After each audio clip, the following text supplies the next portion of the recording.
It is good to be with you. We start our broadcast tonight in Ukraine, where President Volodymyr Zelensky today announced that all women, children, and the elderly had been evacuated from that steel mill in the besieged city of Mariupol.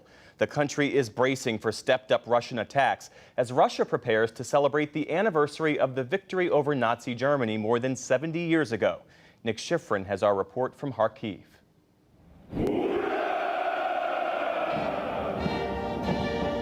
In Moscow's Red Square, a wartime dress rehearsal. Soldiers prepare for Monday's Victory Day, marking the defeat of Nazi Germany in World War II.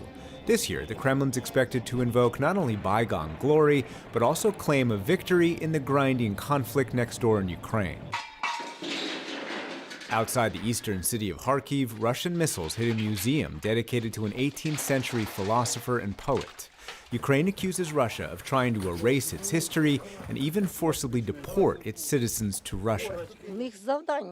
Their aim is to destroy us Ukrainians, to destroy our culture and traditions, our people, to take our children to Russia and destroy their memory about Ukraine. In neighboring Romania today, First Lady Jill Biden witnessed Ukrainian children proud of their Ukrainian memories. Can we hear your messages? She visited a school that hosts 40 children, all of whom had to leave some family members behind, including 7-year-old Mila from Kyiv. I want to return to my father. 12 million Ukrainians, more than a quarter of the country, have fled their homes. And by the end of the year, the UN warns nearly 60% of Ukrainians will need humanitarian assistance. Earlier this week, I spoke to Manal Fouani, the UN Development Programme's deputy Ukraine representative, about the scale of the crisis.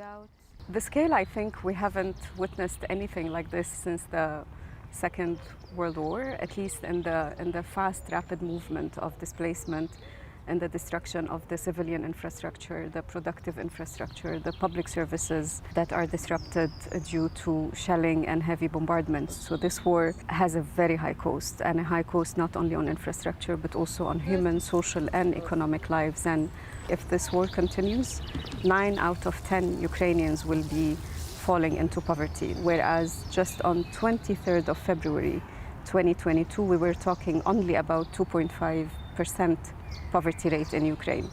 From 2.5% to 90% in 1 year because of this war, this is not okay.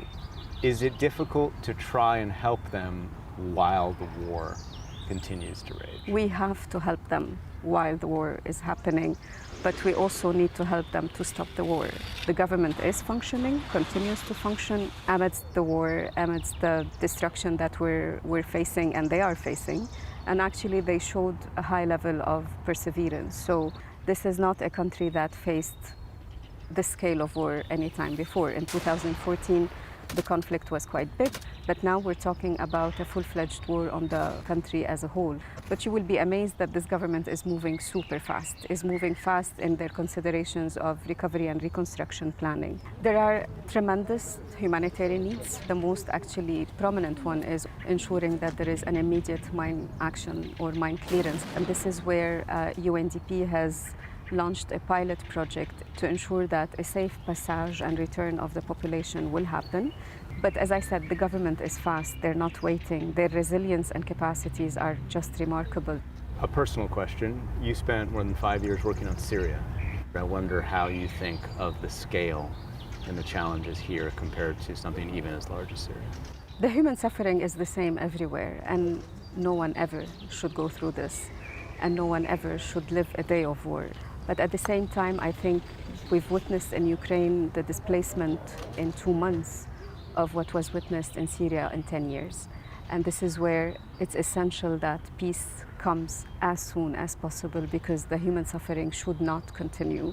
Humanity has to prevail, and humanity needs to regain its essence and its priorities while we all work together towards a common objective, which is peace, and then peaceful solution for all human beings, no matter where they are. Our thanks to Nick Schifrin, and a note, our coverage of the war in Ukraine is supported in partnership with the Pulitzer Center.